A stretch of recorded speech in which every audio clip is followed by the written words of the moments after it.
New videos released by Tucker Carlson at Fox News suggest that the January 6 kerfuffle was actually a mere ruckus, except for brief moments when it became a fracas before settling into a foo-for-off followed by a to-do interrupted by a bobbery which then expanded into a melee before dying out in a pother.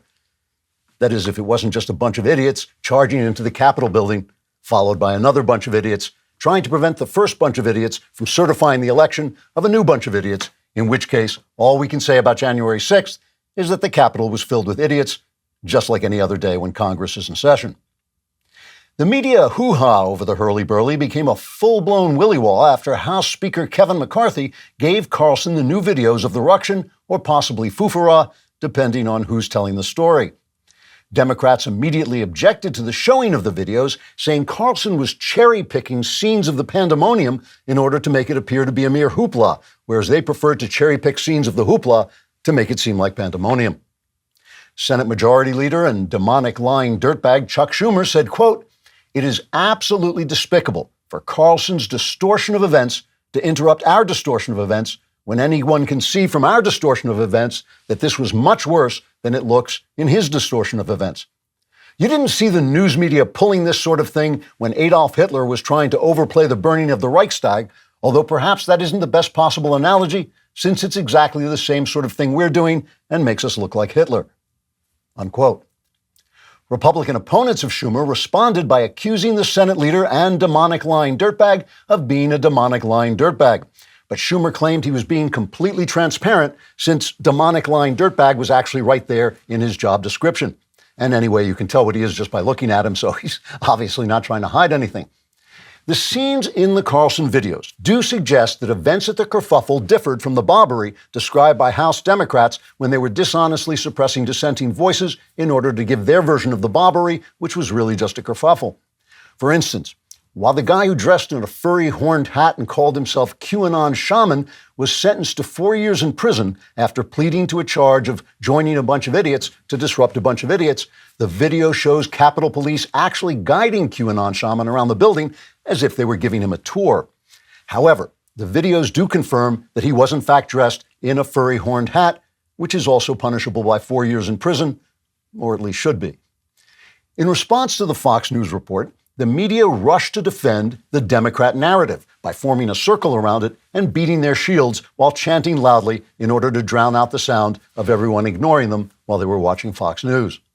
CNN, in a secret meeting held on air during prime time to make sure no one was watching, said the Fox videos were quote-unquote dangerous because they revealed that CNN had been spewing skewed propaganda which might cause them to lose some of their zero viewers so that they would have negative viewers, a metaphysical impossibility which might cause reality to implode into fragments of incoherent blather so that the entire universe would be indistinguishable from Don Lemon.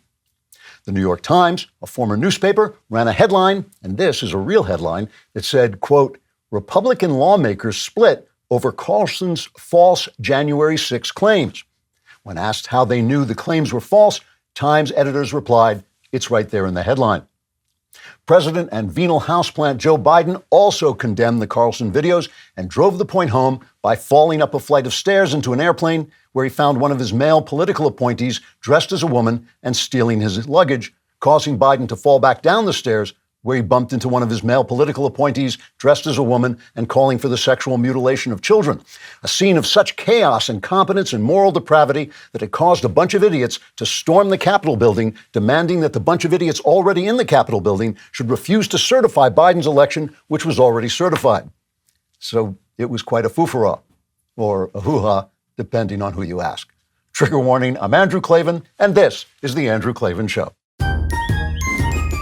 I feel hunky-dunky, life is tickety-boo. Birds are winging, also singing hunky-dunky-doo. Ship-shaped ipsy-topsy, the world is zippity-zing. It's a wonderful day, hurrah, hooray! It makes me want to sing. Oh, hurrah, hooray! Oh, hooray, hurrah! All right, we are back laughing our way through the fall of the Republic. We're going to talk about a lot of stuff today, January 6th and COVID and Afghanistan. And the one thing they all have in common, which is that everything Democrats touch turns to crap, and no Democrat can ever figure out why everything around them is turning to crap. And by the way, before we get started on the show, I'd like to show you, we have the new cover of my new Cameron Winter mystery, which is out October 31st. It's called The House of Love and Death. I really like the new cover they've got. I think you can actually go on Amazon and pre-order it, but it will be available for pre-order soon. I will plug it as much as I can. One of my favorite titles, and a title that actually has a great payoff at the end of the book. And my wife recommends this book. She says one of the best books I've ever written. And my editor, when I told him that, he said, "Your wife always likes your books." But it's absolutely untrue. She definitely has. She's edited some of them very heavily. This is a great time for you to subscribe to my personal YouTube channel, the Andrew Klavan YouTube channel. We think that YouTube may be kind of sitting on our videos, so we want you to show up and show them what for. You will also get exclusive content. This is the Andrew Klavan YouTube channel, not the Daily Wire's one, and we will send you exclusive content. If you ring that bell, you will be electrocuted, but the content will be delivered to your funeral. And also, if you leave a comment and the comment is sufficiently hateful, bigoted, sexist, just disgustingly immoral, we'll read it on the air because that's the kind of stuff we love here.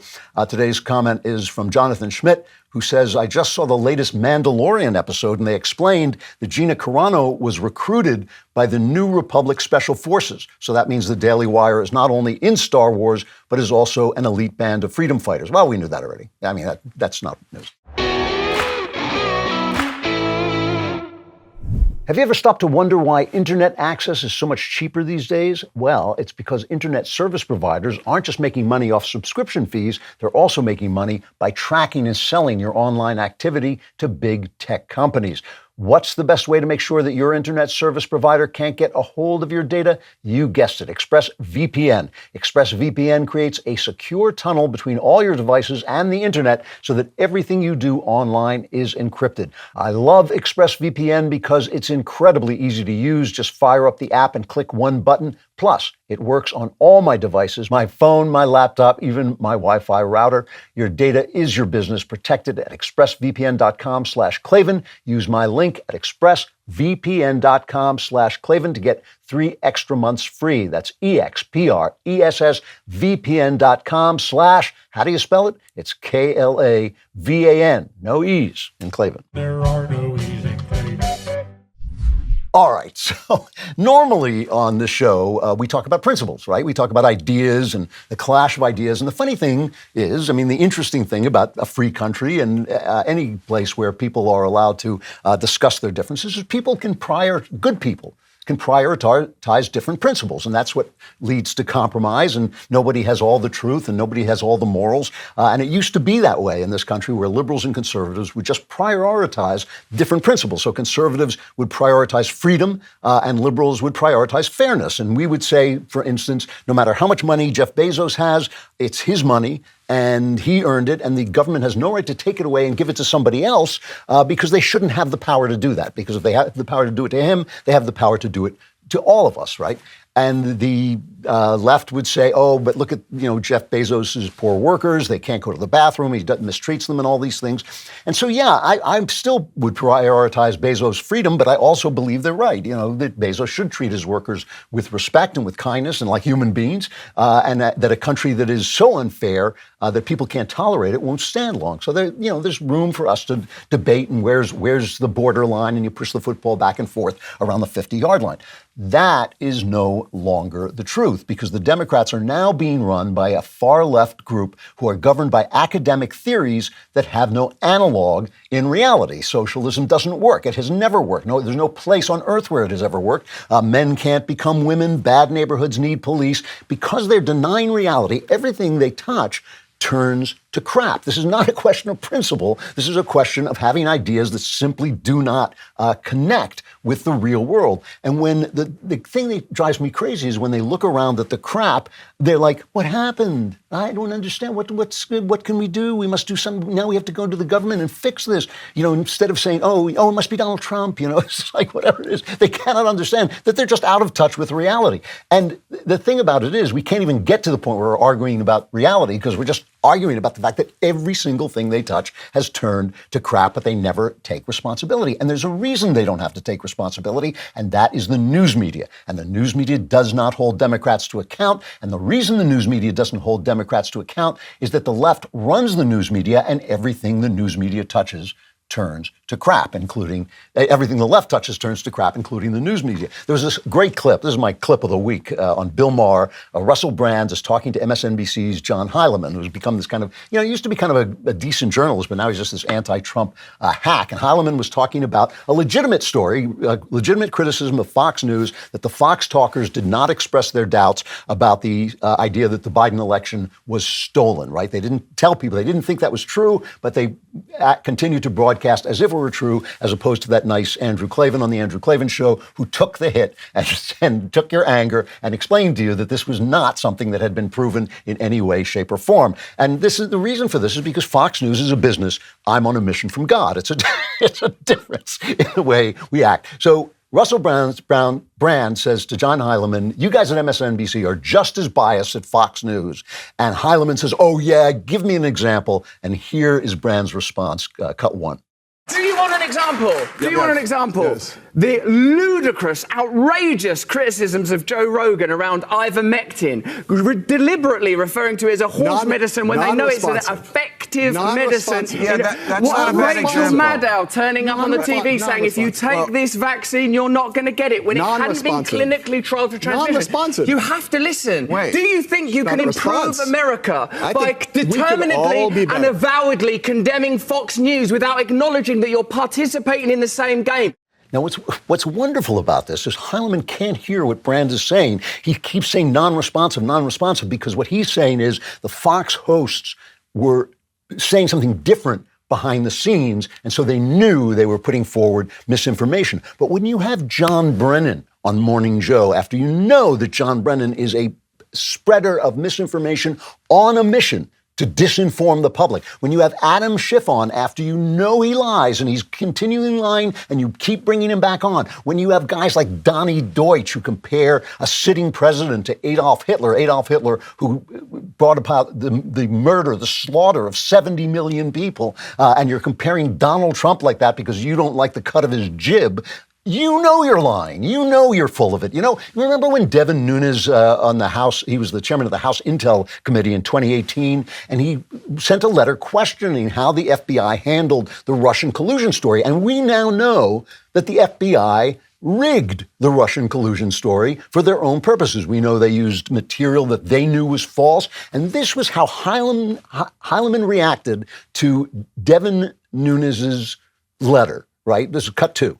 Is it possible that the Republican chairman of the House Intel Committee has been compromised by the Russians? Is it possible that they actually have a Russian agent running the House Intel Committee on the Republican side? So he accused Nunes of being a Russian spy for saying what turned out to be true. If he didn't know he was lying then, he knows now. Has he ever gone back and corrected? Of course not. He was just asking a question. So it's not like he made the statement. This is typical stuff. They know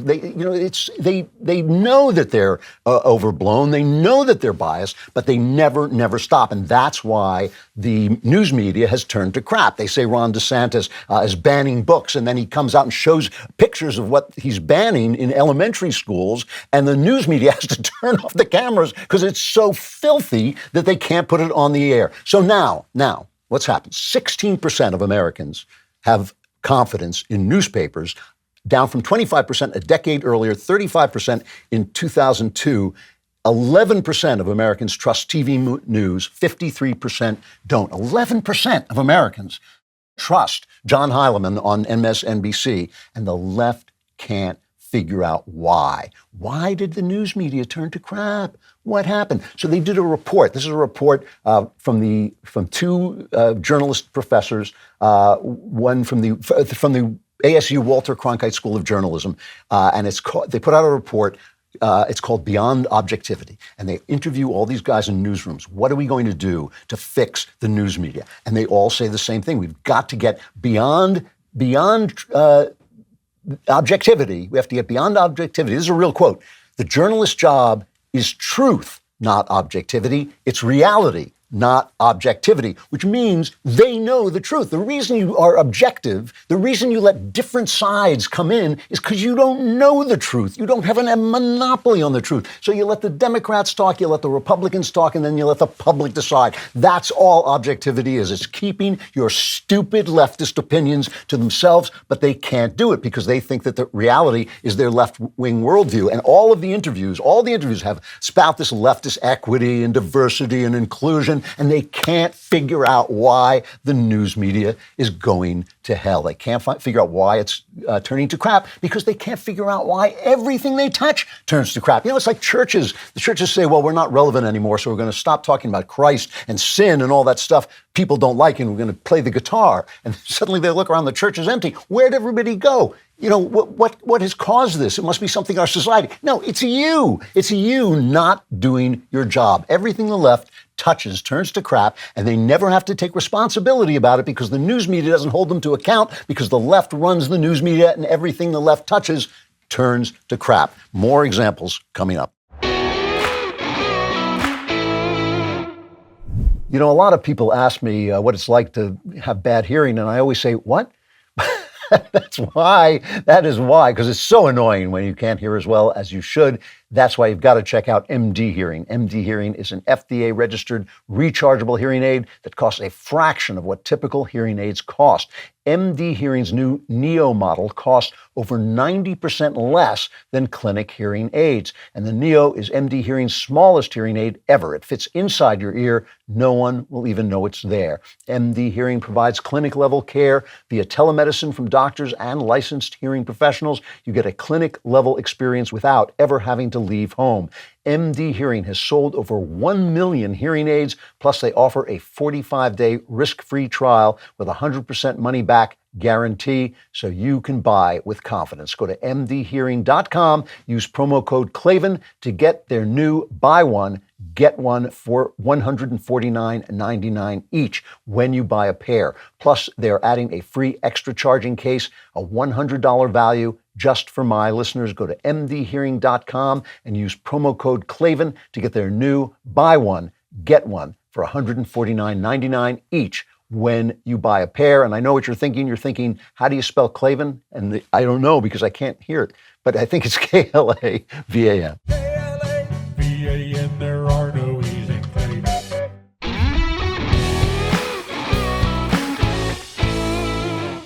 So there are a lot of hearings going on Capitol Hill this week because now the Republicans are in charge of the House, so they can call the hearings and they can have different committees than the Democrats have, and they can look into different things. And what the hearings are showing is a really interesting result, which is that everything the left touches turns to crap. And before we even get to the new hearings, I want to just go back for a second because I opened up with a satire about the January 6 hearings, which were so rigged, right? And Tucker Carlson has now got, Kevin McCarthy gave him all this footage that people didn't see. People who are defending that QAnon shaman didn't even have the footage that Carlson showed on the air when he was defending himself in court. Now, he pleaded, he copped a plea, but that's when you do what you do when you're looking at like a long time. You know, you get scared and you cop a plea. If he had had that, maybe he would have defended himself more, maybe he would have had an easier time defending himself, not have had to cop the plea. But we didn't see any of this thing. And you know, I've told you, I have no respect for the January 6th kerfuffle. I have no respect for this thing. Oh, well, the police did it and the FBI were there. It was a stupid thing to do. It was politically stupid. Trump was stupid not to stop it sooner. And there was some violence, you know, that we can't pretend it was a purely peaceful thing. But we are seeing a different version. And the reason we are seeing a different version, you know, the people who stood in front of burning cities during the Black Lives Matter riots and said this was mostly peaceful, you know, it's like saying my marriage is mostly peaceful. I only beat my wife when she gets out of line, which is not most of the time. You know, it's just like what it's saying. The cities were burning down. The Black Lives Matter people were burning down cities. Antifa were burning down cities. And they said it was mostly peaceful. So they're the same people who now act like this kerfuffle in the Capitol was a revolution, an insurrection, which is just absurd, right? And now Tucker Carlson is showing a different side of the story. And the reason that is so shocking to people is because they covered it up, right? And listen to Chuck Schumer. This guy, unbelievable. Like I said, he even looks kind of like demonic, but Listen to his response to Tucker Carlson giving his version of events. That's all he's doing. The House committee gave their version. Now he's giving his version. He's got the receipts just like they had the receipts. So he's just showing different video. And this is Schumer's response, cut 3. Rupert Murdoch, who has admitted they were lies and said he regretted it, has a special obligation to stop Tucker Carlson from going on tonight now that he's seen how he has perverted and slimed the truth, and from letting him go on again and again and again. Not because their views deserve such opprobrium, but because our democracy depends on it. Our democracy depends on no one hearing any side but the Democrats. But remember, this reason we are in this position, this is the thing that they always want to forget the past, because everything they touch turns to crap. And if you look back at the past, you get the causes for why things turned to crap. And that was the Democrats. Nancy Pelosi, remember, barred Jim Jordan and Jim Banks from sitting on the January 6th committee because she knew that they would defend Donald Trump. And Kevin McCarthy just pulled his people. And so she put a bunch of anti-Trump Republicans on there. Liz Cheney was on there, not exactly a fair trial. And when you do not have a defense, you do not have a trial. This is the whole thing about conspiracy theories. When you only hear one side, the conspiracy theory sounds great. When you hear the other side, suddenly things start to fall apart. When you don't have both sides, you're not hearing anything. Right? That's why I didn't cover those hearings very much. I just, I blew them off because I knew that what people were going to do as well, we're not hearing both sides, but there is no but. If you're not hearing both sides, you're not hearing anything. And now you're hearing both sides. And that's what's threatening democracy as far as Chuck Schumer is concerned, both sides. And I'll tell you something. You want to see why? I'm going to show you why they didn't put Jim Jordan on that committee to defend Trump, okay? I don't like to, idolize politicians, but he has done a really good job this week. He was on a committee looking into the causes of the COVID-19 virus, right? Now, remember, this is amazing. The handling of this virus was the biggest mistake made by a government since the Germans started World War I, okay? Which just wiped out a generation of people. We got economic destruction. We're now so deep in debt we can't see. The young people traumatized, young people uneducated. American turned against American over masks, which turned out to do nothing. Cities destroyed in riots over nothing. The freedoms that were destroyed and taken away. Fear that was spread. And all of it we now know was unnecessary. The lockdowns didn't help. We know this now. The masks didn't help. The school shutdowns didn't help. All in error. All leftist crap. And what about this? Where did this virus come from? Okay. So Jordan gets the way this works, right? If we don't look back in the past, the Democrats are always saying, it's old news, old news. You can hear them saying this almost all the time. Why? Because if you look back, you find out how things turned to crap. And that's why Rush Limbaugh used to call them the drive-by media, because they don't go back and look at the causes, because the causes always relate to leftism. They always do, because everything the left touches turns to crap. So where did the virus come from? So Jordan is on this committee, and he's talking to the guy who was the head, Robert Redfield, the Dr. Robert Redfield, who was the head of the CDC and on the coronavirus task force. And this is what he says about the Democrats, cut 4. Look forward, the Democrats tell us. Focus on the future.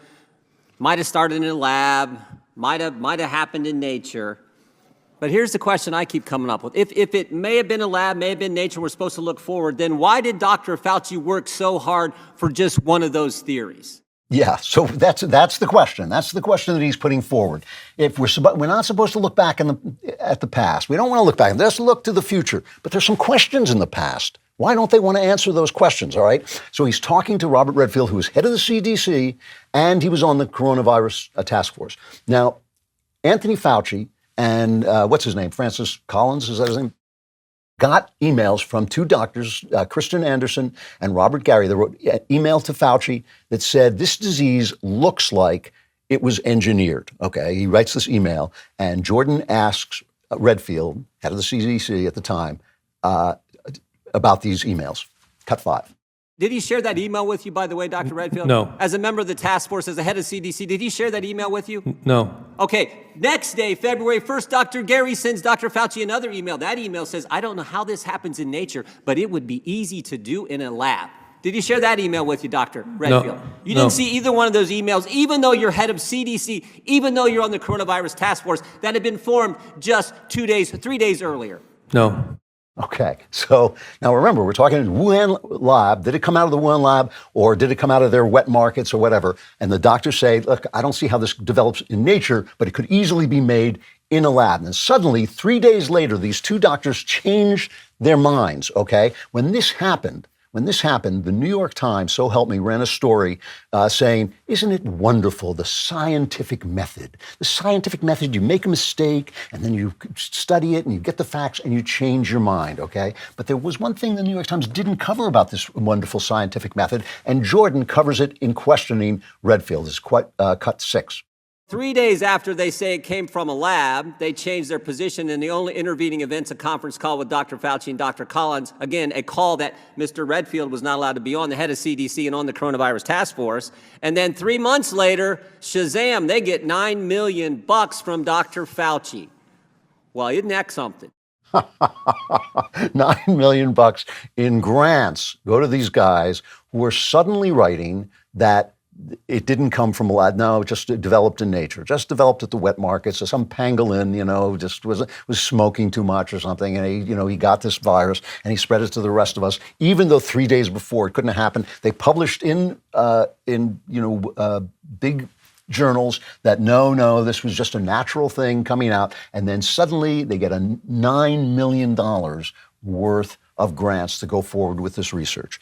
So now Jim Jordan, who's been told by the Democrats, we've got to look ahead, forget the past. We don't know why everything turns to crap. We don't know why all the cities had to be shut down. We don't know why they caught fire. We don't know after we encouraged people to think that the death of George Floyd was the greatest injustice in the history of humankind, and that all of America is riddled with racism. We don't know why our city's on fire, and it's not really on fire. It's mostly peaceful. It's not like the January 6th insurrection. This is mostly peaceful fire that's burning down our cities. We don't know why this. Don't look back in the past. So finally, Jordan sums up the story so far, cut 7. We now know U.S. tax dollars went to a lab in China, a lab that was not up to code, a lab that was doing gain-of-function research, and that's where this thing most definitely came from. And Dr. Fauci had to prove, no, he can't have that news getting out. And that's why he did what he did, to the exclusion of a brilliant guy running our CDC, kept him out of the loop. Keeping him out of the loop potentially could have harmed America. That's the thing that ticks us all off. And that's why, Mr. Chairman, this hearing is so darn important, and we get to the bottom of really what happened. You bet they didn't want Jim Jordan on the January 6th committee. It's amazing story. Fauci directed U.S. money to the Wuhan lab where they were doing gain-of-function research, which means making viruses stronger so that possibly they can be weaponized. The lab created the virus in this gain-of-function research, partially funded with U.S. dollars that Fauci directed to them. The virus leaked out of the lab. Fauci directed $9 million in grants to researchers to change their mind. The world shut down. Our children got screwed. Our people were oppressed. Our freedoms were taken away. Our economy is in rags. Don't look back. How did everything we touched turn to crap? I can't understand it. I can't understand what happened. Everything's crap suddenly. Why would that be? Why would that be? Remember, journalists were buying bobblehead dolls of Anthony Fauci because he was such an American hero. He was such an American hero. And it was much more fun to watch his head bouncing up and down than to get off your backside and report on the story that might show that the country had turned to crap because the Democrats had got their hands on it. I will give some blame to Trump here for letting Fauci rule the day, for letting Fauci run the day. I'm not going to let him off the hook either. But it was the Democrats who, remember, it was Trump who was saying we should reopen around Easter time. And they were saying, oh, my God, the death. It was Donald Trump who was saying, don't be afraid, don't let it run your life. And Jake Tapper was saying, no, let it run your life. It's death. And Cuomo was saying it's death. What could be worse than death? Fear. We've got to be afraid. And then they wonder, why doesn't everybody trust each other? Why are Americans so angry? Why are they so divisive? It must be Matt Walsh's fault that they're divisive. It must be Donald Trump's fault that they're divisive. It couldn't be the fact that everything the left touches turns to crap. I will argue principles with anyone. This sometimes makes my friends on the right get angry because I'll say, like, I get it. Things are unfair. Sometimes it needs a little government fixing in there. Sometimes Jeff Bezos needs a smack on the head to make sure his workers can go to the bathroom and do a good job.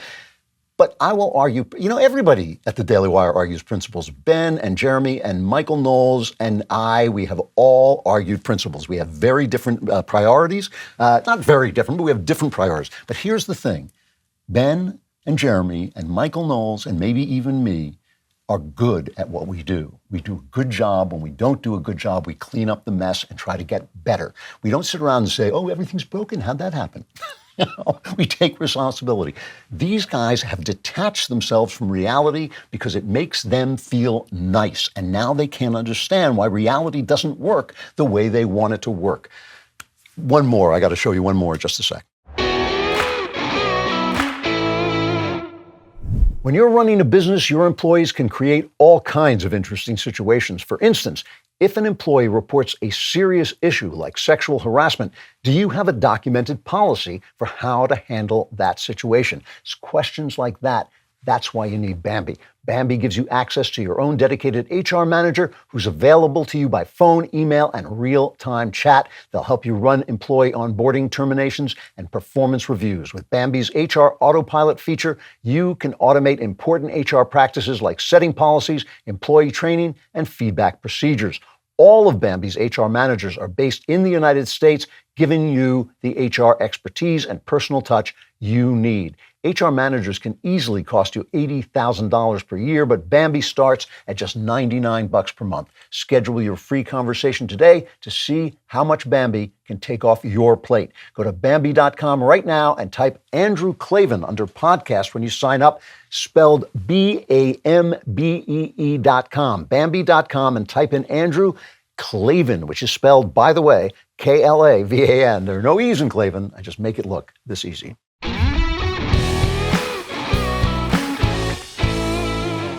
All right, one more hearing. Don't look back, say the Democrats. Just look ahead. This old news, it's old news. So now, you got to love them. You got to love the Democrats. They are the biggest bunch of clowns. They're like the Keystone Cop Party, except evil.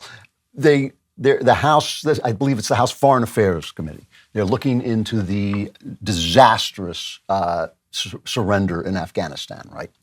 And a U.S. Marine Corps sniper named Sergeant Tyler Vargas Andrews gets up and he tells the story. If I had hair, it would have stood on end.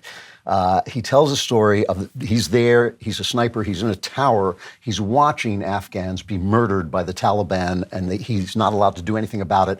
He and some of his buddies see a suicide bomber getting ready to bomb the place. They call up their commander, they show him what they saw, and the guy says to him, we can't do anything about this. We're not the ones responsible. And he says, well, you better find out who is responsible because we saw a suicide bomber down there. Meanwhile, then Sergeant Tyler Vargas Andrews is called down to the ground and the bomb goes off and he gets hit. He lost an arm and a leg. Here he is describing what happened as he's lying on the ground, cut 16. A crowd of hundreds immediately vanished in front of me, and my body was catastrophically wounded with 100 to 150 ball bearings now in it. Almost immediately, we started taking fire from the neighborhood, and I saw how injured I was with my right arm, completely shredded and unusable. I saw my lower abdomen soaked in blood.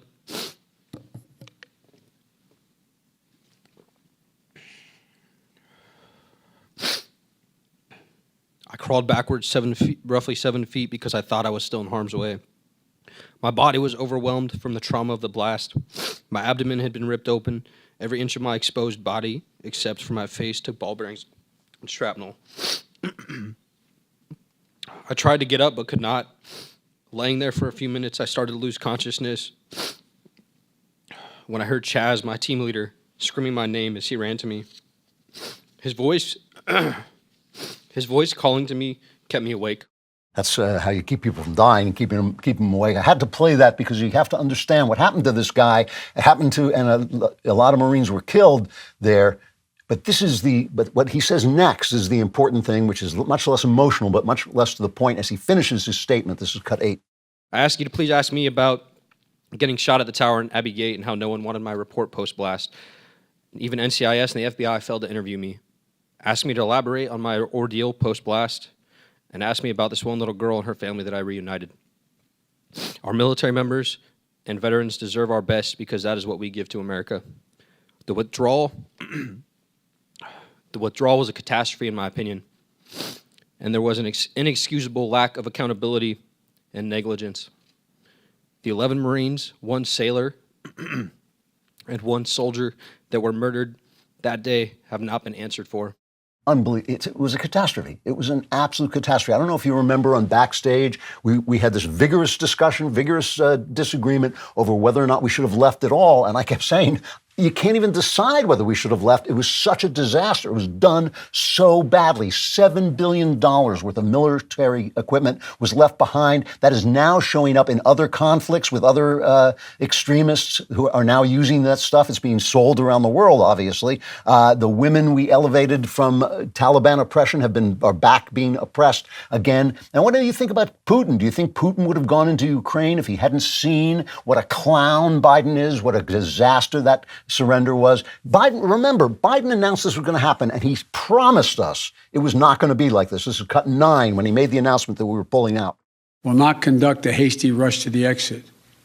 We'll do it responsibly, deliberately, and safely. Yeah, he didn't want it to look like Vietnam, which is exactly what it did look like. I can remember that. I can remember the surrender in Vietnam, which was also the Democrats who cut off the funding for the peace treaty that we had. We were going to leave people in place. And this was the same thing. Biden's military advisors were telling him, leave a few people in there, leave maybe 2,500 people in there, and we can keep the peace. But he wouldn't do it. He wanted to get out. He wanted to be the guy who ended the longest war in history. This is way beyond, again, this is not about principles. This is way beyond whether we should have gone in, way beyond whether we should have stayed. It's just the fact that he didn't face reality because he thought that the Afghan army was going to defend it. Here he is telling the press right before the Taliban takes over the country in about, 30 minutes?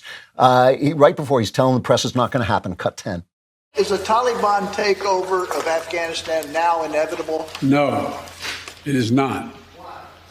Because you have the Afghan troops have 300,000 well-equipped, as well-equipped as any army in the world, and an air force against something like 75,000 Taliban. It is not inevitable. It's not inevitable. So then it was inevitable. They threw down their weapons. They ran away.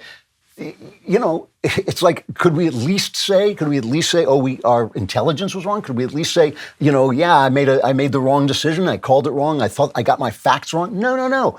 I mean, these pictures, if you don't remember them, these pictures of this disaster and the 13 of our military guys being blown up, the unnecessary panic, the unnecessary slaughter, the closing of the airport when we needed to keep it open, all the incompetence, right? All of that. Finally, even the mainstream media, even the crap mainstream media had to ask him a question. George Stephanopoulos, dean of the left-wing media, actually asked him about this. Listen to what Biden says, because this is the key thing. This is what gets me about the left is not just that everything they touch goes sour. It's the fact that then they cannot figure out why it went wrong. Here is Joe Biden and George Stephanopoulos, cut 11. You don't think this could have been handled, this actually could have been handled better in any way? No mistakes? No, I don't think it could have been handled in a way that we're going to go back in hindsight and look, but the idea that somehow there's a way to have gotten out without chaos ensuing, I don't know how that happens.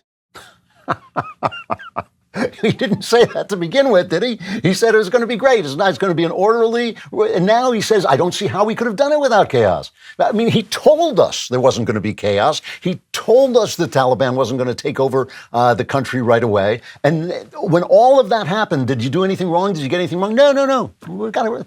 Not a thing. It's like it was 100%. It was just as great as it could possibly, except for all the dead people. It was just as great as it possibly could be. And as I said before, you have to think that Vladimir Putin, who didn't make a move when Trump was president because he was so scared of him, he didn't make a move while Donald Trump was president. All they kept saying is, Trump is colluding with Russia. And Putin was saying, I'm not going to go up against that guy. Suddenly, Putin goes into Ukraine. So you got to think that this is happening. And if this turns into World War III, which it might, my question is, will the cockroaches who then evolve into intelligent life after we're gone because we had to fight in Ukraine, are they going to sit down and say, really, it really started with that incredibly incompetent surrender in Afghanistan. Then the Democrat cockroaches are going to be, don't look back. We don't really know. There's nothing we could have done. They couldn't have gone. Everything. And it's like, it's always because they're nice. Has one person been fired or cashiered for that surrender? Has one person been held to account for that incredible disaster? No, because Democrats are nice. They butcher children into transgender costumes, but they're nice. They're nice. Matt Walsh is mean because he talks about they defund the police and now their cities are crime-ridden. Black citizens, our citizens are being killed by the thousands because they took the police away. But that was a nice thing to do. I mean, when I talk about it, when I say what our cities look like, I'm a bigot. I'm mean when I talk about that. But they're nice because they defund the police. Insane people, they say, have a right to sleep on the streets. And you know what happens to them? A lot of them end up in prison. You're putting a person who cannot deal with reality in a cage. It's a Victorian torture. But if you say, you know what, take those people off the streets, put them in shelters. Oh, that's not nice. You're not nice. You're mean. You're mean. Building a wall on the border, that was evil. Remember, where that Trump, that evil, bigoted, racist, nasty Trump wanted to build a wall on the border. Now illegals are pouring in. Fentanyl is pouring in. People are being kidnapped and killed. We're talking about going to war with the Mexican cartels, right? Our children are dying of overdose. But a wall, that's mean. Don't be mean. Democrats are nice. Women are less happy. This is one of my favorites, the paradox of female unhappiness, they call it. You know why they call it that? It's a paradox of female, because they can't figure out why women's lives have turned to crap. They can't figure out what it is. We gave you feminism. And they'll say, even though women have our wonderful leftist feminism, they're unhappy. They're more unhappy. Oh, we can't understand it. What happened? What happened? Why does everything turn to crap? They cannot understand. Not their fault, because they're nice. Florida is turning into a paradise, but DeSantis is Hitler. Trump had a great economy, but Trump is Hitler. Everyone's Hitler but the Democrats. They're nice. And weirdly, they're so nice, and yet everything they touch turns to crap. How could it happen? How could they possibly be to blame?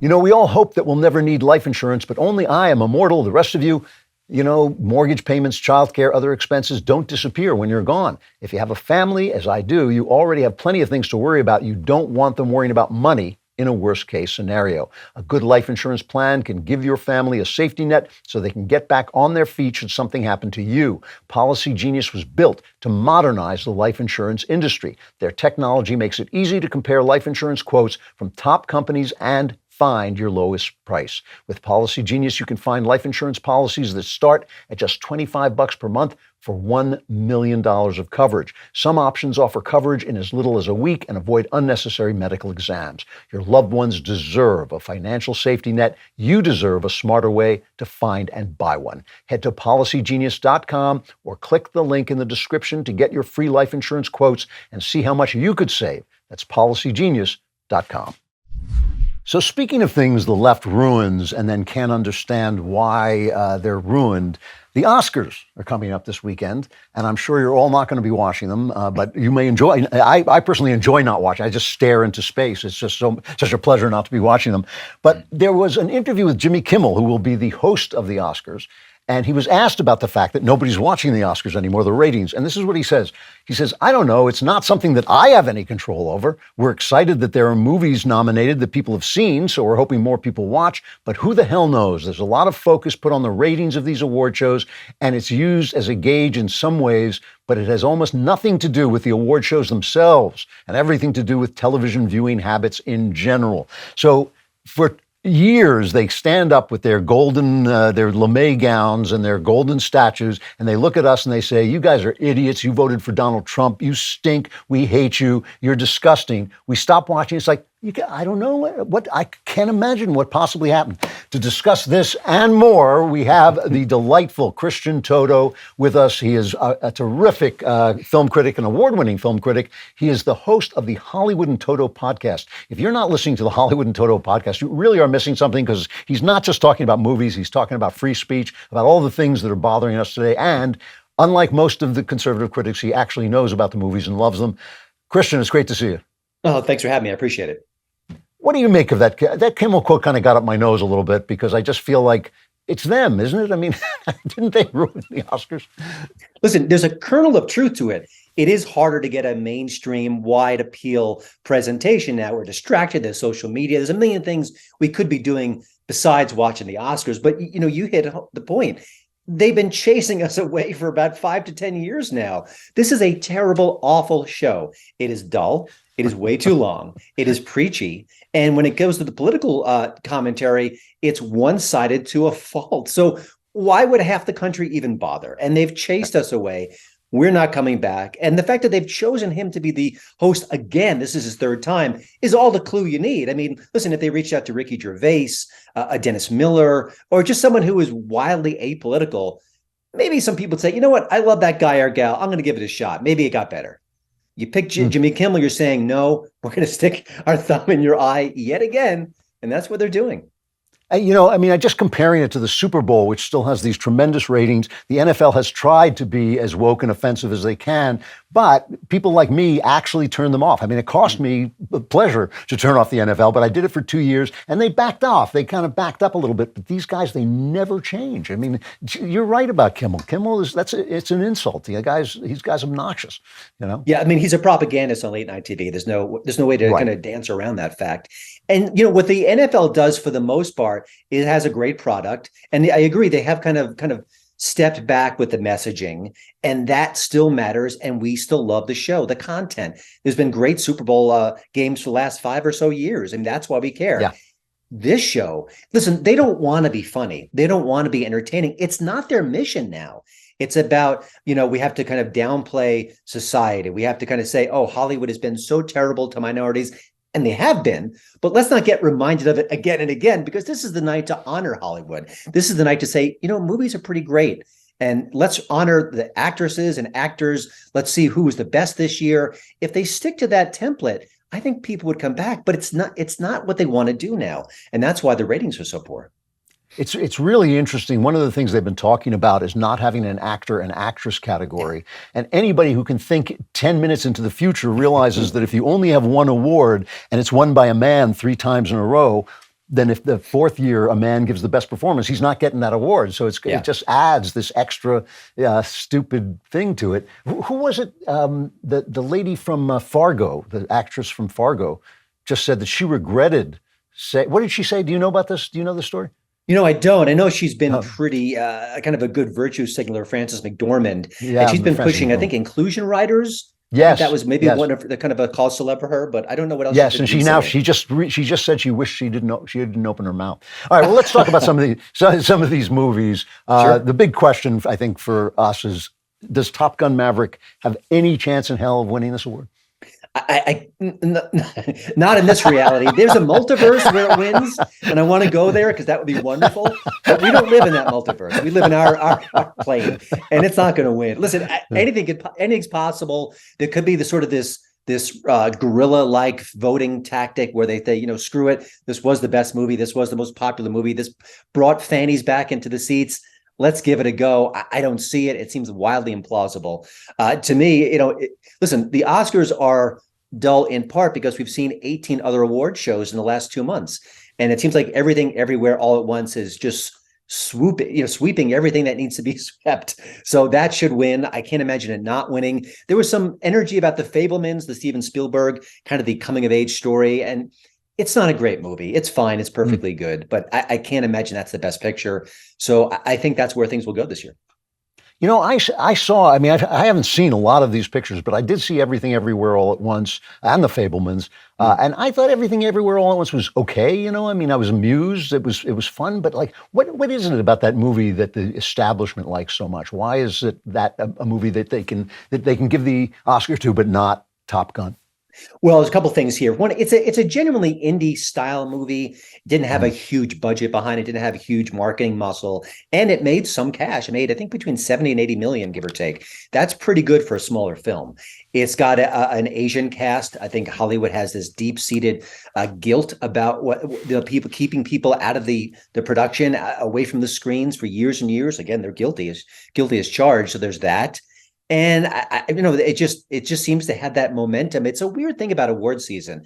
There's a flow to it. There's an ebb and a flow. Things rise, things fall. You say the wrong thing, you could get in trouble. So it just seems to have done all the right things along the way. And I think Michelle Yeoh, maybe I don't know others as well in the cast, have been very aggressive in saying, I've been treated poorly in Hollywood. I haven't had a chance. So all these factors come in. It's going to win, I think.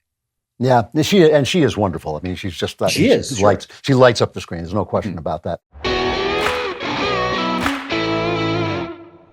According to a recent poll, 62% of Americans who think about their own death a lot of the time do not have a will. That doesn't make any sense. It's kind of like being afraid of drowning, but refusing to wear a life jacket. My partners at Epic Will can help you get set up with a will today. Should you ever be in a situation where you're unable to make health-related decisions for yourself, you need someone to speak to doctors on your behalf.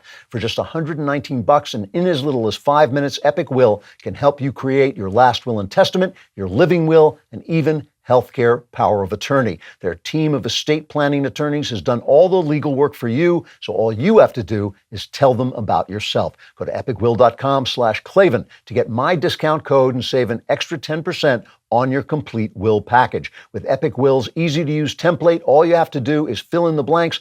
epicwill.com/Klavan to save 10% on Epic Will's complete will package. That's epicwill.com/Klavan. And I know what you're thinking. You're thinking to yourself, yes, but how? Oh, how? Please tell me how do you spell Klavan? It's Klavan. There are no easy Klavan. Jason Riley said that Tar, in the Wall Street Journal, said that Tar should win. Now, Tar, I'm supposed to watch Tar tomorrow with my wife.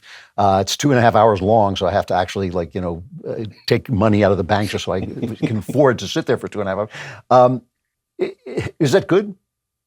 It is good. I know some conservatives have been rallying behind it. It sort of looks at cancel culture in a way, but it's not a lecture. It really kind of has a lot of the nuances behind it. It's not just an easy watch. And Cate Blanchett is just so insanely good.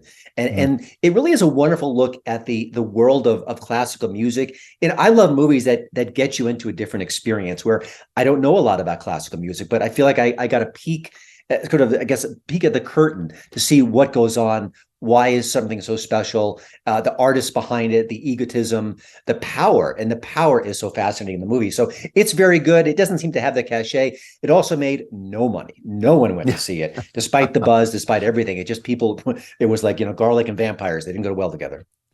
Well, you can make an indie picture about classical music, and you can make a 2.5 hour picture, but you can't make a 2.5 hour picture about classical music. Like even I who was kind of attracted to this, and I mean, one of the things that does get me about the movies is I love watching actors work because it's something I can't do at all, and I just think it is amazing, especially when you consider how movies are made, how they're patched together to watch actors work.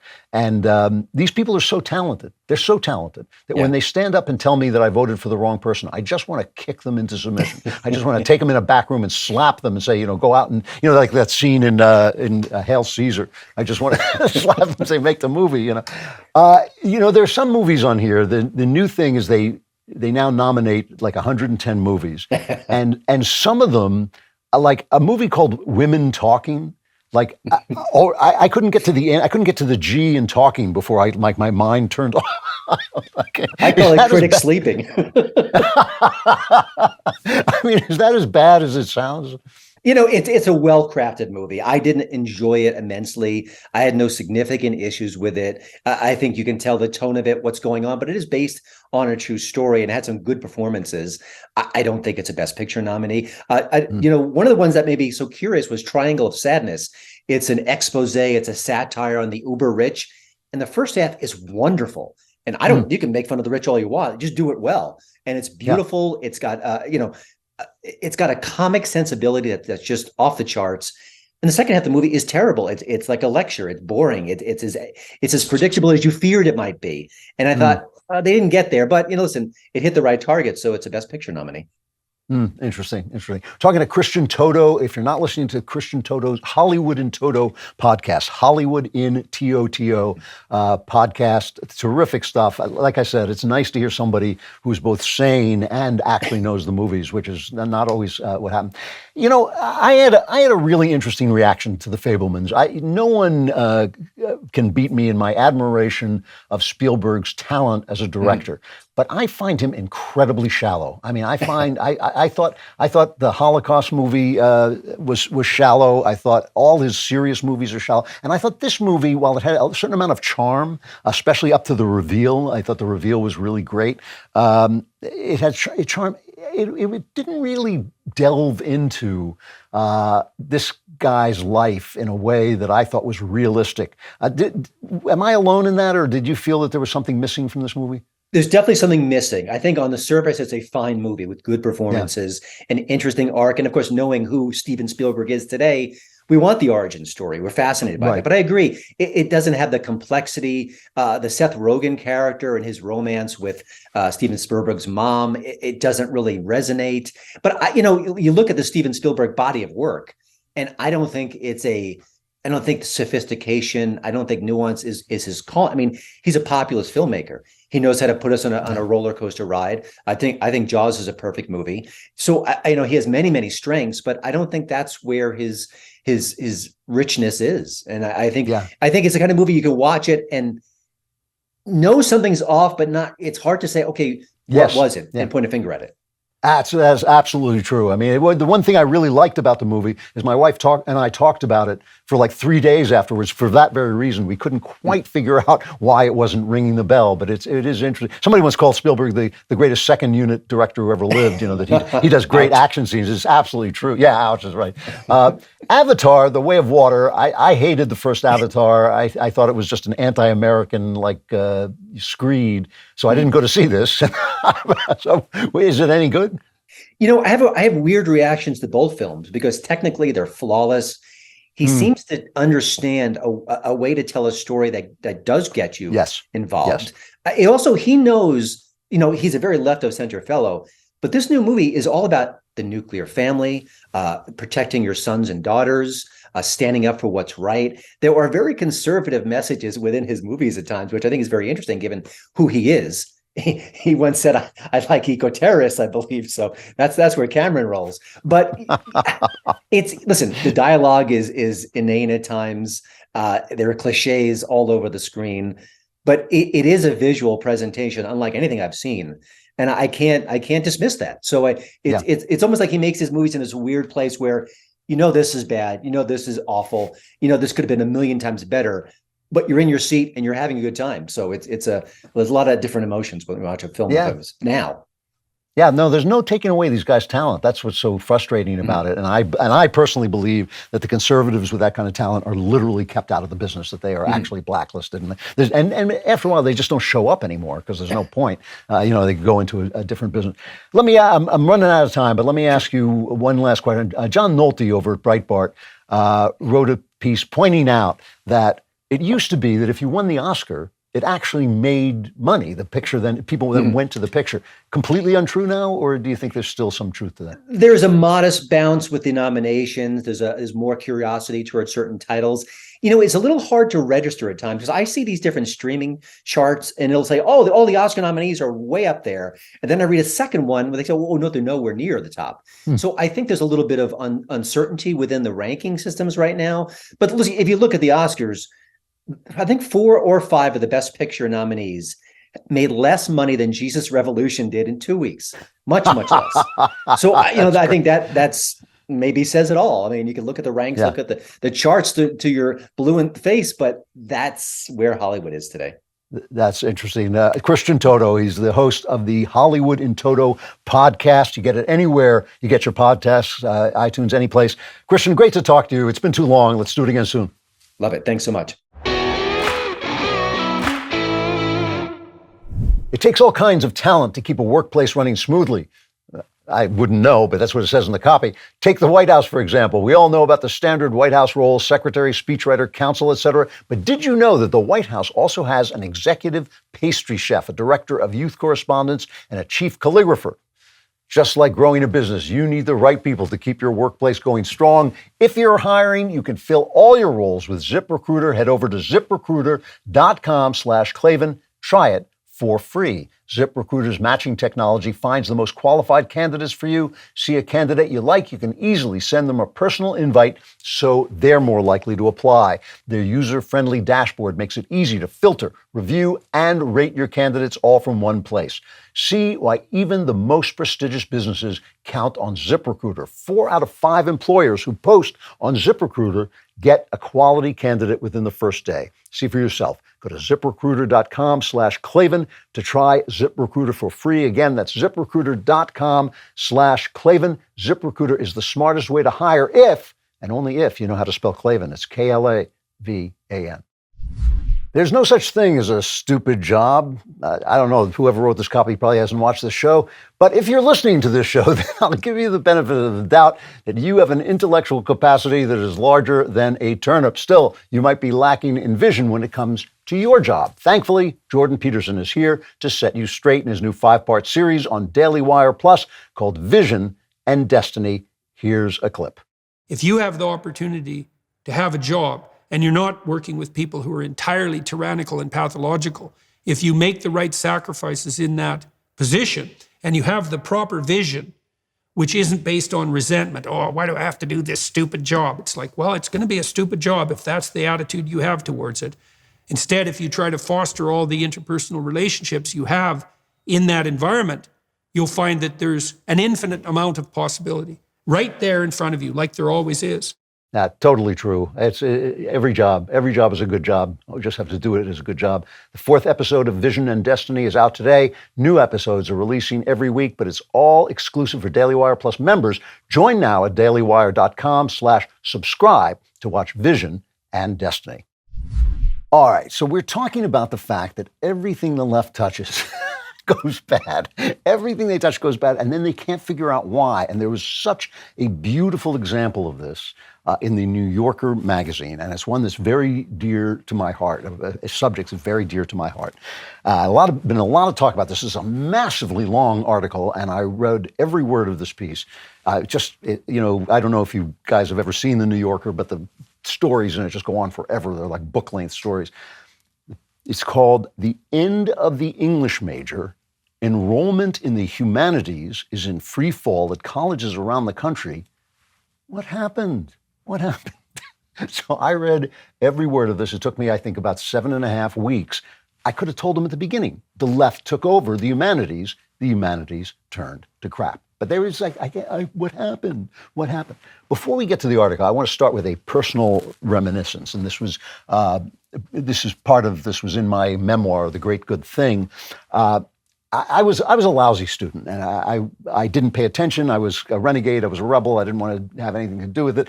I got my education after I got out of college, when I read all the books that I had bought in college. It took me 10, 15 years, really, to get an education that way, which I should have been able to get in college, but I didn't, and it was my fault. I'm not blaming anybody about it. But while I was there, the left was starting its takeover of the institutions. This is the 1970s, so they're really just beginning to come in, and you would kind of hear them. It was kind of like that scene at the end of the movie Cabaret, where you look around and there's just a few more Nazis in the audience than there used to be. That's what it was like at universities. They started with the moral relativism, the racism stuff, all of this stuff was just coming in. Now, I took a course in Victorian poetry, I believe it was in. And the lady who taught this course is now a very big deal. All right, I'm not going to tell her name because it's not really her fault, but it was indicative of something that was happening. At the time, she was just an English teacher. She was teaching poetry. And she was teaching one of my favorite poems, a poem I already knew because in those days, everybody knew it, The Charge of the Light Brigade. Now, this is by Alfred Lord Tennyson, one of the greatest top-tier poets. The top tier is what happens right after Shakespeare. Shakespeare is above it, and then comes the top-tier poets. And Tennyson is out of favor because he represents the Victorian, imperial Britain, but he was one of the greatest poets who ever lived.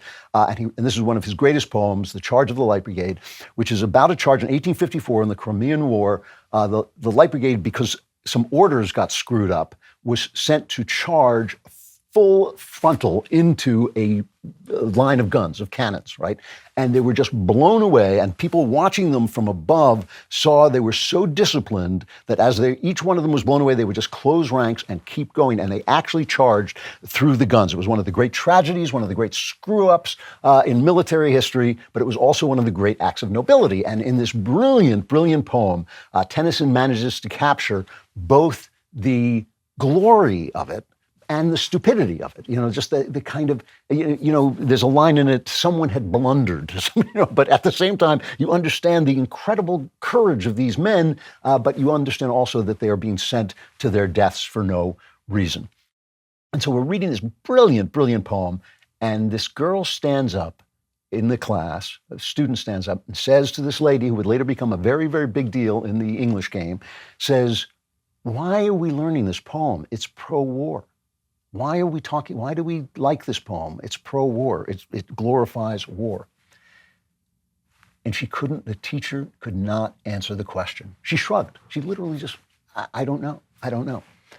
And she didn't know. She didn't know why we were learning it. She was an English teacher, and as I said, became one of the leading lights in this field, and could not answer why we were reading Charge of the Light Brigade, one of the greatest poems in the English language. She couldn't answer it. She didn't know.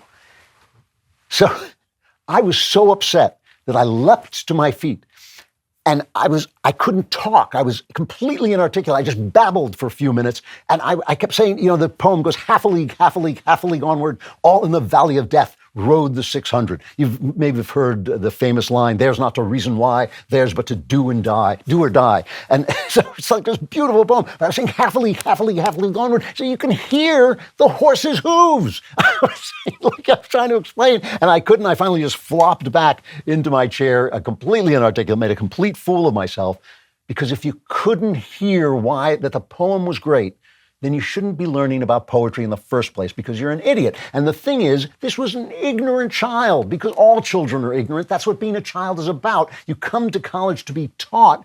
She wanted to hear her own ideas talked back to her because she was a child, because that's what children want. They want to be reassured that everything they think is true, and you have to break it to them as a college professor. Yes, but this is a brilliant poem bringing an amazing moment to life with incredible talent. And it doesn't matter what you think about war. This is an experience in itself. You can still hate war. You can still think that war you can think any stupid thing you want, but at least have this experience with another mind speaking to you out of the past. It's like a time machine. This is why, these guys are editing Roald Dahl. This is why they're editing James Bond, and eventually they'll edit Shakespeare too. They're just starting with these guys because they can say, "Oh, it's unimportant. It's just Roald Dahl. It's just James Bond." But they'll get to Shakespeare. Believe me, they want to silence the voice of the writer, so their voice is the only voice around. Don't give us objectivity. Just give us reality, and we know what reality is. It's the same thing, right? So the question then becomes, why study literature if it's just going to tell us the same things we already know? Because if it doesn't tell us the same things we already know, we're going to silence it and re-edit it, right?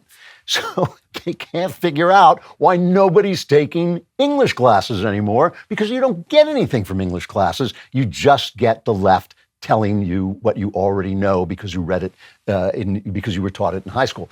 So the article begins in the New Yorker. This is the article in the New Yorker about whither went the English, why did the English department turn to crap? Can't imagine, cannot figure it out. The crisis, when it came, arrived so quickly that its scale was hard to recognize at first. They're always surprised. Everything they touch turns to crap, and they're always surprised when it happens. From 2012 to the start of the pandemic, the number of English majors on campus at Arizona State University fell from 953 to 578. According to Robert Townsend, the co-director of the American Academy of Arts and Sciences Humanities Indicators Project, which collects data uniformly but not always identically to internal enrollment figures, from 2012 to 2020, the number of graduated humanities majors at Ohio State's main campus fell by 46%. Tufts lost nearly 50% of its humanities majors. Boston University, 42%. Notre Dame ended up with half as many as it started with. SUNY, just on and on. People are abandoning these things, right? Now, the thing is, some of the people, they go around asking people, why is this happening? Why is this happening? And nobody says because the left got hold of it and everything the left touches turns to crap. Nobody said that, strangely enough. Well, I'll get back to one person who said one interesting thing, but nobody really came up with the big answer. But somebody said, well, you know, it's impractical. Somebody always wants you to do STEM. They want you, but being an English major was always impractical. When I was an English major, we called it pre-short order chef. That's what we called it because we thought, you know, like you're in pre-med or you're pre-law or something like that. We were pre-short order chef because there was no reason to take it.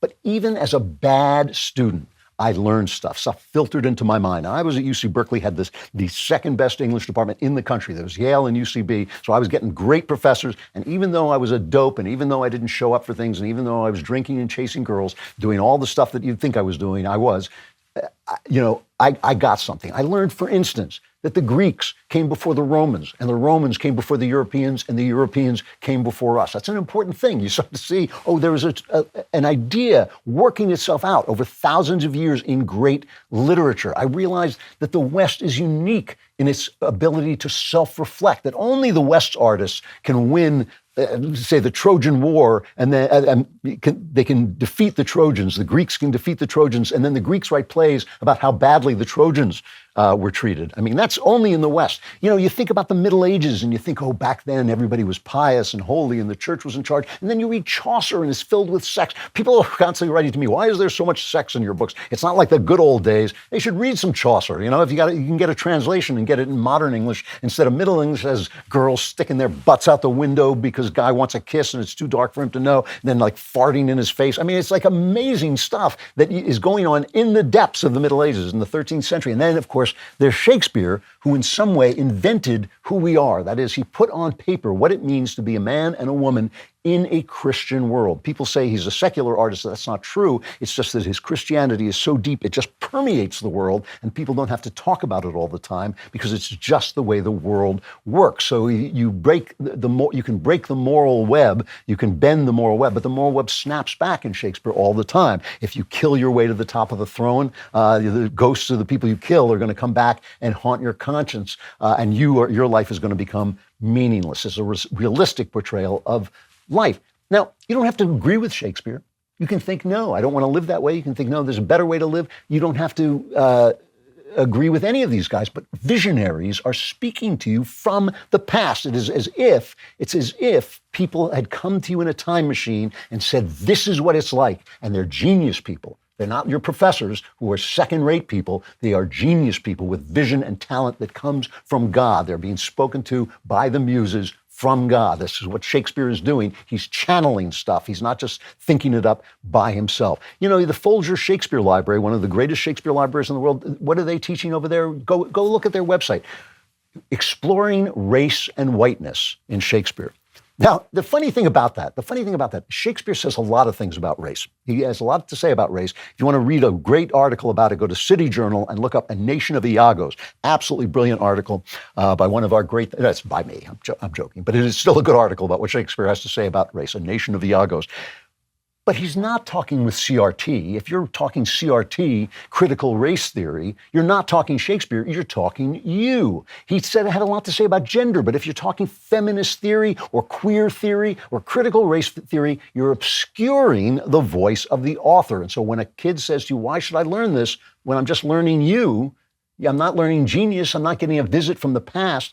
This article goes on forever. Let me read some of the reasons people give the writer about why this is happening. Technology. It's technology. It's changed me. I probably read 5 novels a month until the 2000s. If I read 1 a month now, it's a lot. Over the New York Times, Ross Douthat said the same thing. He no longer reads great books. I read great books all the time. I use technology, but I read great old books all the time. Another one says, young people are very, very concerned about the ethics of representation, of cultural interaction.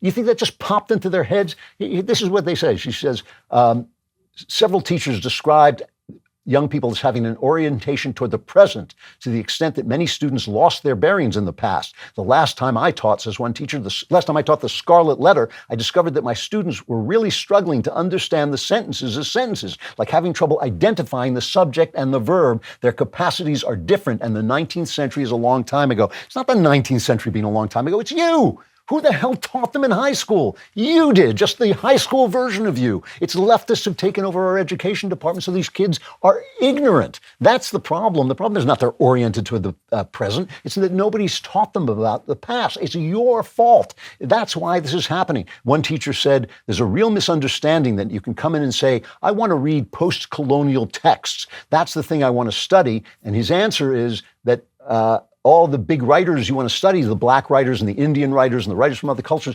they all read Dickens. And she says, one of the tragedies of the British Empire is that all those writers read all the British books. Terrible tragedy. Guess what? The British wrote better than anyone. They were better at writing. Their books are better. Their language is better. Their insights are better. I've read all the Europeans. I've read a lot of people from other places. The British and the period in the 18th and 19th century wrote better than anyone had ever written before. Oh, I'm a racist. But I'm not British. I'm not British. My race is Ashkenazi Jew. The British were mean to Ashkenazi Jews for 2,000 years. But boy, oh boy, they sure wrote well. Buried in this article, one paragraph, buried in this article. In my department, the author is very much alive, says Robert Fagan, a Robert Foss scholar and a longtime literature professor at Claremont McKenna, which is a more conservative college. And he said, we are very concerned with the beauty of things, with aesthetics, and ultimately with judgment about the value of works of art. I think there is a hunger among students for the thrill that comes from truth and beauty. And of course, their enrollment is up. Their enrollment is doing just fine. When I went to Hillsdale, one of the students told me there that when the teacher, it was actually Larry Arnn, I believe, the president of Hillsdale, made a speech about truth and beauty, about bringing, living with truth and beauty. And she started to cry because she had never heard that concept before. When you say these kids are oriented to the present, it's you. They did this to these kids. The kids don't just grow up like that. Kids don't want to hear about the past until you teach them, until you make it interesting and exciting and tell them that they're getting something. You know, Maya Angelou, terrible poet, but one of the poets who's always overpraised because she's black, right? And she said, she had this wonderful line where she said, Shakespeare must be a black girl. She read Shakespeare and she said, Shakespeare must be a black girl. Why did she say that? Because Shakespeare spoke to her. She said, the poetry you read has been written for you. Black, white, Hispanic, man, woman, gay, straight. It has been written for you. And that is the whole point. Literature, art, is like salvation. It doesn't come to the world. It comes to you. It is about you. The present knows nothing about itself. We know nothing about ourselves in the present, but the past knows a lot because it's already gone. And when learning how great minds, great talents saw the past, you learn about other people. You get other people inside you. You know, I talk a lot on the show about what I call the great speculation, which is the basis of the golden rule. The golden rule is do unto others as you would have them do unto you, but that is based on the speculation, unprovable, the speculation that your inner life is as important to you as my inner life is to me, and both are equally important before God. That is the great speculation. It's a two-part speculation. It can't be proved, but there it is. You learn this by loving. You learn it in marriage. You learn it by having children, and you learn it through art, because art is communing with another soul. And if you can't hear the artist because some idiot theorist is telling you about feminism and queers and race and gender in a way that the artist wasn't talking about it, if you don't let the artist speak, you aren't going to hear anything. If you don't think this is true, look at the arts now, look at TV now, look at the movies now. Nobody goes, nobody cares, nobody wants to see it. Why? Because the left is in control of the culture, and the culture has turned to crap, and the left can't figure it out. What went wrong? Where are all the English majors? How could this have happened? It's the same thing over and over and over again. It is them. When will they wake up? Never. We have to wake up for them. We have to do it ourselves. All right, folks, if you are not a subscriber, an almost eternal, it'll feel like an eternal darkness will be coming to you in the form of the Klavanless Week. You should be a member, go to dailywire.com/subscribe, use code Klavan at checkout. You get 2 months free on all annual plans. Otherwise, things are going to be, you're not going to like what happens, the wailing, the gnashing of teeth, the fires, it's awful. But even for you, even if you haven't subscribed, we're going to solve all your problems first with the mailbag. They had to take the top of my head off a couple times, see if I had a brain. Yeah! I wonder how that worked out. All right, from Anonymous. Thank you for taking the time to read my question. I've sent this question to all the Daily Wire hosts. I don't know why you wasted your time, but I have a deeply disturbing and difficult situation. I cannot find the right path. My wife's 14-year-old sister is dating another girl from her class who believes she is a boy. There are many things to say, but my anxiety comes from the fact that even though the school, my wife's family, and I know of this girl's condition, her parents do not. I have even hosted this girl's parents at my home, and I was asked by my family to refer to the girl by her given name as opposed to her chosen trans name in front of the parents. For good or bad, I have made the decision to tell the parents because no one else seems interested. My thought was to inform them anonymously by letter. I tell myself this is the best way because I don't want to make the situation about me, but I can't help but feel cowardly, like I'm sparing myself in some selfish way. The other option is to tell them directly, which I imagine would strain my relationship with my wife's family, especially her sisters. Any help would be appreciated. Yeah, that is cowardly. Definitely cowardly. And this is a simple situation, but not an easy one. It's simple, but not easy. You have got to tell her parents because you are being put in a situation where you are doing something wrong, which is keeping a minor situation secret in front of the parents. You are being asked to hide that. You cannot do that. You have to tell them. Your feelings about this girl and what she's doing are none of your business. Keep your mouth shut about that. You don't have to say this is a terrible thing or a bad thing. You don't have to tell them what you think of it. But first, tell your wife. First, tell your wife that you're going to do this. And it doesn't matter what her response is. You're going to have to do it anyway. Obviously, you can explain that to her in the kindest and most loving possible way, but you're going to have to do this. And then go and tell them. And all you have to do is say, this is a situation. I just feel that you should be informed, and I don't want to hide things from you. That seems wrong. And tell them the truth. And again, no judgment from you on this because it's none of your business. But it is your business not to be caught in an immoral situation. And so you should tell them the truth. From Cooper.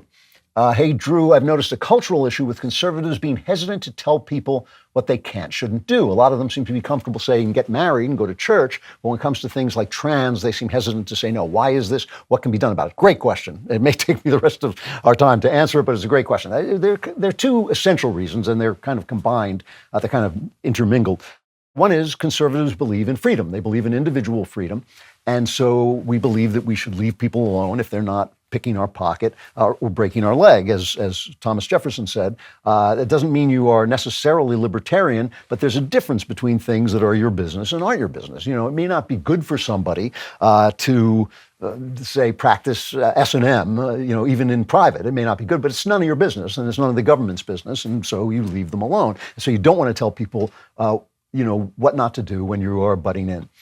But there's also something a little bit more profound and something that we get churned up in by the press and the left, which is, but I repeat myself, that there is a gap, a space between an individual, between a person and an agenda. And we fall into that space, and that's where the left churns us up. So the left is really good at hiding this space. So, for instance, teachers' unions. Teachers' unions are the most corrupt, most destructive organization in the country. I think once Giuliani took out the commission of the mafia, the teachers' unions were next. They are the most corrupt organization. They're incredibly destructive.